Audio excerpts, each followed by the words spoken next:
ସହର ହେଉ ଅବା ଗ୍ରାମାଞ୍ଚଳ ପଶୁ ଜନ୍ତୁଙ୍କ ଆକ୍ରମଣ ସବୁଠି ଲାଗି ରହିଛି। ଆଉ ଏମାନଙ୍କ ମଧ୍ୟରୁ କୁକୁର ଅନ୍ୟତମ। ଯଦି ଆପଣଙ୍କୁ କୁକୁରଙ୍କ ଏକ ଦଳ ଘେରି ରହିଛି ତେବେ ନିଜକୁ କିପରି ସୁରକ୍ଷା ଦେବେ? ଏହି 5ଟି ଟିପ୍ସ ଆପଣଙ୍କୁ ଏକ ବଡ଼ ଦୁର୍ଘଟଣାରୁ ରକ୍ଷା କରିପାରେ। ଆସନ୍ତୁ ଦେଖିବା ଏହି ଭିଡ଼ିଓରେ। ଭିଡ଼ିଓଟି ଦେଖିବା ପୂର୍ବରୁ ଆମ ଚ୍ୟାନେଲକୁ ସବସ୍କ୍ରାଇବ୍ କରିନଥିଲେ ସବସ୍କ୍ରାଇବ୍ କରିଦିଅନ୍ତୁ। ପ୍ରତିଦିନ ଟିଭି ଓ ଖବରକାଗଜରେ ବୁଲା କୁକୁର କାମୁଡ଼ା ଯୋଗୁଁ ଘଟୁଥିବା ଦୁର୍ଘଟଣା ଖବର ଆସୁଛି। ଭାରତରେ ପ୍ରତିବର୍ଷ 20,000 ଲୋକ କୁକୁର କାମୁଡ଼ା ଯୋଗୁଁ ପ୍ରାଣ ହରାଉଛନ୍ତି, ଯାହାପରେ ଲୋକଙ୍କ ମଧ୍ୟରେ ବୁଲା କୁକୁରମାନଙ୍କ ବିଷୟରେ ପ୍ରବଳ ଆତଙ୍କ ସୃଷ୍ଟି ହୋଇଛି। ଏହା ସମ୍ଭବ ଯେ ଆପଣଙ୍କୁ ଏକା ଦେଖି ଏକ କୁକୁର ଦଳ ଆସି ଆପଣଙ୍କ ପାଖରେ ଠିଆ ହୋଇଥିବେ। ଏପରି ସମୟରେ ଅଧିକାଂଶ ଲୋକ ଭୟରେ ସାହାଯ୍ୟ ପାଇଁ ଚିତ୍କାର କରିବା ଆରମ୍ଭ କରନ୍ତି କିମ୍ବା କୁକୁରଙ୍କ ଠାରୁ ରକ୍ଷା ପାଇବା ପାଇଁ ଦୌଡ଼ିବା ଆରମ୍ଭ କରନ୍ତି। ମୁଁ ଆପଣଙ୍କୁ କହିବାକୁ ଚାହୁଁଛି ଯେ ଏହି 2ଟି ଉପାୟ ଯେକୌଣସି ଭୟଭୀତ ବ୍ୟକ୍ତିଙ୍କ ମନରେ ଫସିଯିବା ପାଇଁ ପ୍ରଥମ ଚିନ୍ତା ହୋଇପାରେ, କିନ୍ତୁ ବାସ୍ତବରେ ଉଭୟ ବିକଳ୍ପ ଆପଣଙ୍କୁ ସୁରକ୍ଷା ଦେବା ପରିବର୍ତ୍ତେ ଆପଣଙ୍କ ପାଇଁ ବିପଦ ସୃଷ୍ଟି କରିପାରେ।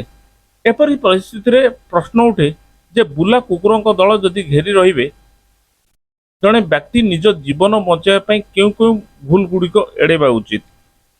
ବୁଲା କୁକୁର ଘେରି ରହିଥିବା ସମୟରେ ନିଜକୁ ଏପରି ରକ୍ଷା କରନ୍ତୁ। କୁକୁର ପାଖରେ ଦୌଡ଼ନ୍ତୁ ନାହିଁ କିମ୍ବା ଚିତ୍କାର କରନ୍ତୁ ନାହିଁ। ଯଦି ଆପଣ ଆକ୍ରମଣାତ୍ମକ କୁକୁର ଦଳ ମଧ୍ୟରେ ଫସି ଯାଇଛନ୍ତି ତେବେ ନିଜକୁ ରକ୍ଷା କରିବାକୁ ଦୌଡ଼ନ୍ତୁ ନାହିଁ। ଏହା କରିବା ପରିବର୍ତ୍ତେ ସିଧା ଠିଆ ହୁଅନ୍ତୁ। ଆପଣଙ୍କ ହାତ ଆପଣଙ୍କ ଛାତିରେ ବାନ୍ଧି କୁକୁର ବଦଳରେ ଅନ୍ୟ କୌଣସି ସ୍ଥାନକୁ ଦେଖିବା ଆରମ୍ଭ କରନ୍ତୁ। ଯଦି କୁକୁର ଆପଣଙ୍କୁ ଶୁଙ୍ଘୁଛି ତେବେ ଆଦୌ ଭୟଭୀତ ହୁଅନ୍ତୁ ନାହିଁ। କୁକୁରକୁ ଶୁଙ୍ଘିବାକୁ ଦିଅନ୍ତୁ। ଏହା କରିବା ଦ୍ୱାରା କୁକୁର ଆପଣଙ୍କ ପ୍ରତି ଆଗ୍ରହ ହରାଇବ ଏବଂ ସେ ଆଗକୁ ବଢ଼ିବ।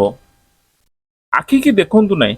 ଯଦି ଆପଣ କୁକୁରଙ୍କ ଦଳ ମଧ୍ୟରେ ଫସି ଯାଇଛନ୍ତି ତେବେ କେବେ ବି ସେମାନଙ୍କ ଆଖିକୁ ଦେଖନ୍ତୁ ନାହିଁ। ଏହା କରିବା ଦ୍ୱାରା ସେମାନେ ଅଧିକ ଆକ୍ରମଣାତ୍ମକ ଅନୁଭବ କରିବେ ଏବଂ ଆପଣଙ୍କୁ ଆକ୍ରମଣ କରିପାରିବେ।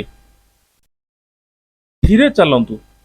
ଯଦି ଆପଣଙ୍କୁ କୁକୁର ଦଳଠାରୁ ଦୂରେଇ ଯିବାକୁ ପଡ଼େ ତେବେ ଧୀରେ ଧୀରେ ଆଗକୁ ବଢ଼ନ୍ତୁ। ଏହା କରିବା ସମୟରେ କୌଣସି ହଠାତ୍ ଗତିବିଧି କରିବାକୁ ବଞ୍ଚନ୍ତୁ। ଚିତ୍କାର କରନ୍ତୁ ନାହିଁ। ଚିତ୍କାର କରିବା ମଧ୍ୟ କୁକୁରମାନଙ୍କୁ ଅତ୍ୟଧିକ କ୍ରୋଧିତ କରିପାରେ। କୁକୁରମାନଙ୍କ ଘେରି ରହିଥିବା ସମୟରେ ଶାନ୍ତ ରହିବାକୁ ଚେଷ୍ଟା କରନ୍ତୁ। ଯଦି କୁକୁର ଆପଣଙ୍କୁ ଶୁଙ୍ଘେ ତେବେ ଆପଣ ଶୁଙ୍ଘିବାକୁ ଦିଅନ୍ତୁ। ସବୁଠୁ ବଡ଼ କଥା ହେଉଛି ସ୍ଥାନୀୟ କର୍ତ୍ତୃପକ୍ଷଙ୍କୁ ସୂଚିତ କରନ୍ତୁ।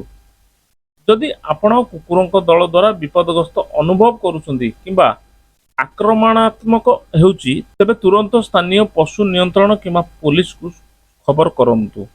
ଦର୍ଶକ ବନ୍ଧୁ, ଭିଡ଼ିଓ ଯଦି ଭଲ ଲାଗିଲା ତେବେ ଲାଇକ୍ ସେୟାର କମେଣ୍ଟ କରନ୍ତୁ। ଆମ ଚ୍ୟାନେଲକୁ ନୂଆ ଦେଖୁଥିଲେ ସବସ୍କ୍ରାଇବ୍ କରିବା ଭୁଲିବେନି। ଜୟ ଜଗନ୍ନାଥ।